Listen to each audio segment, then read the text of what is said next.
It was smack dab in the middle of chapter 3, and I started to notice the unbelievable amount of skins Fortnite had at its disposal.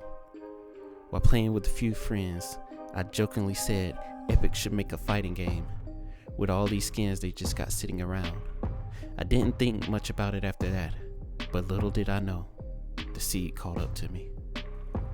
The video game drought was still at its peak, and boredom was taking over. Well, how about I make it myself? I got nothing better to do. I only made one game before at this point in Unreal Engine 4, but it wasn't the best. Then Unreal Engine 5 dropped, so I had no choice.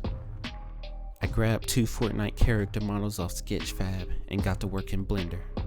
I tried to rig the models, but for some reason I could never get the weight paint right, so I headed over to Mixamo to use their auto rigging tool.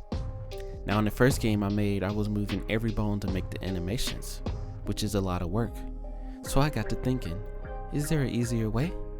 I stumbled across an IK rigging video on YouTube and thought it was too complex for my limited skill set, but it was actually pretty simple. So with my newfound prowess, animations were 10 times easier to make. I hopped in Unreal Engine 5 and started using Blueprint because I literally have no coding knowledge. In my last game, the scale got too big and out of control pretty quick, so this time I made a plan. 2 characters, 2 maps, and 2 60-second rounds to win the game. The plan was rock solid, simple as can be. I would be done with this game in a week tops. So basically each character has like 12 different animations. They each have a different grenade special, shockwave, and shield bubble. I had to model the grenades in Blender myself because I couldn't find any on Sketchfab. They also can use one riff and ultimate attack once per game. After the timer hits 30 seconds, each round both players take 1 damage per second. I managed to make a somewhat decent AI this go round, but certain moves they do are just game breaking. Like when they use the riff, they never reappear, so I just disabled them.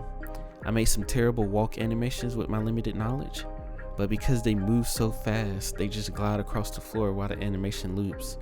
I also added a story mode, because why not? As you can see, the game technically got out of hand, and by no means am I claiming to be a pro of any sort.